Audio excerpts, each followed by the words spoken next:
احکام الہی جب تک صرف الفاظ میں رہتے ہیں اس وقت تک وہ حکم ہے، اور کوئی اس پر عمل کرے تو اس حکم کی بجا آوری ہے، لیکن جب تک یہ دل میں علم نافع بن کر سرایت نہیں کرتے اس وقت تک شخصیت تبدیل نہیں ہوتی۔ یہ بڑی بنیادی بات ہے۔ قرآن مجید میں اللہ رب العزت کیا فرماتا ہے کہ نماز ہمیں فحش کاموں سے روکتی ہے، ایسا ہی فرماتا ہے نا کہ فحش کاموں سے ہمیں نماز روکتی ہے۔ تو کیا آج کل نماز ہمیں ہمارے فحش کاموں سے روکتی ہے؟ ہم 5 وقت با جماعت نماز پڑھتے ہیں، اس کے بعد کیا گناہ ترک کرتے ہیں؟ کیا ایسے کاروباری نہیں ہیں وہ جماعت کے ساتھ نماز پڑھ کے نکلتے ہیں اور اس کے بعد چوری کی گاڑی کا سودا کرتے ہیں؟ کرتے ہیں یا نہیں کرتے؟ کرتے ہیں، جھوٹ بولتے ہیں، تجارت کے لیے دکانوں پر بیٹھتے ہیں، لین دین کے اندر گھپلا کرتے ہیں، سب کچھ کرتے ہیں، حق تلفی بھی کرتے ہیں، چوری بھی کرتے ہیں، جھوٹ بھی بولتے ہیں اور بے حیائی بھی ہے، اس کے باوجود نماز پڑھ کے نکلتے ہیں۔ یہ منظر میں نے خود دیکھا ہوا ہے اپنے پی ایچ ڈی کے زمانے میں۔ عرب ممالک میں سے کچھ بچے جو یونیورسٹی میں پڑھتے تھے، کچھ گلف ممالک کے، اب وہ عادتاً باجماعت نماز پڑھتے ہیں، اس کا تعلق اب باطن کی کیفیات کے ساتھ نہیں ہے۔ یہ منظر میں نے ان کا خود دیکھا ہوا ہے۔ وہ عشاء کی نماز بھی باجماعت پڑھ کے آتے تھے، اس کے بعد اجتماعی طور پر بیٹھ کے شراب نوشی شروع کرتے تھے۔ یہ گلف ممالک کے بچے دیکھے ہوئے میں نے۔ اس کے بعد جب شراب نوشی کر کے خوب نشے میں ہو جاتے پھر سارے اٹھ کے میرے پاس آ جاتے۔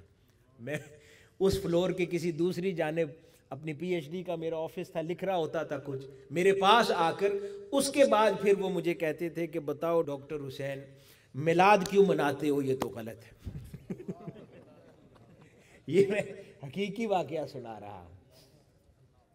خیر اب ان کو کیا اس کیفیت میں سمجھانا، لیکن میں نے بنیادی مقصد اور بات جو بتائی اور عرض کی کہ یہ لوگوں کا دماغ ہے۔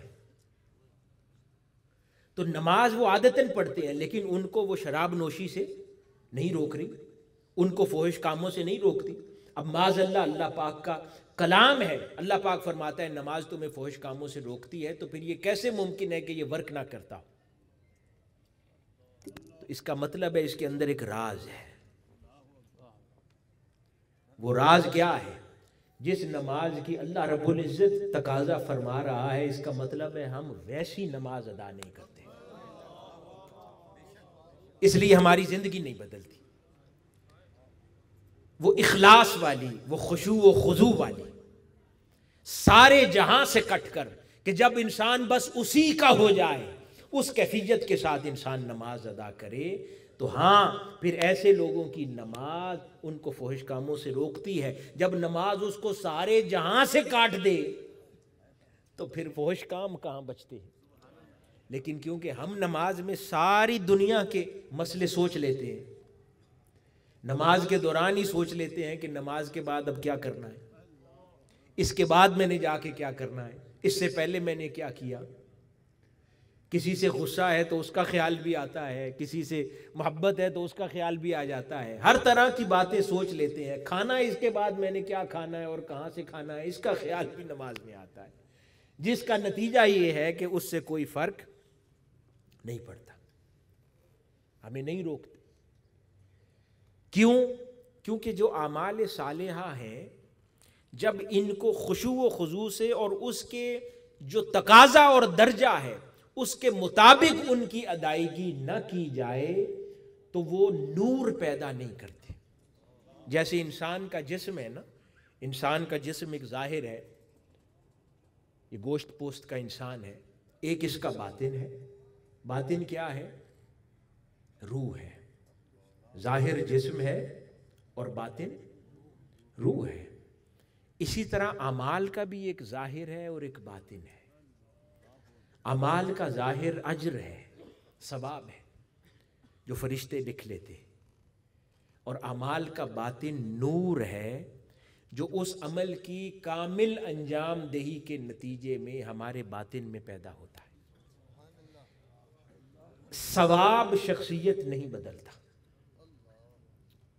میں نے کیا عرض کیا؟ ثواب شخصیت نہیں بدلتا. آپ کے نامہ اعمال میں لکھا جائے گا، اللہ پاک اس اجر کو ضائع نہیں کرے گا. لیکن اگر کوئی کہے کہ میں نے اتنے حج کر لیے ہیں اب میری شخصیت بدل جائے، تو یہ ضروری نہیں ہے.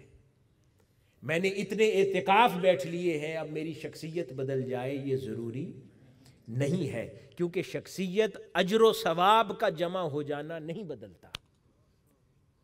شخصیت وہ نور بدلتا ہے جو اس عمل کے باطن میں پوشیدہ تھا، اور جو ہمارے اندر اس عمل کو خشوع و خضوع کے ساتھ ادا کرنے کے بعد پیدا ہوتا ہے، وہ در حقیقت ہمارے باطن کی ظلمت کو دور کرتا ہے اور اس میں اجالا پیدا کرتا ہے.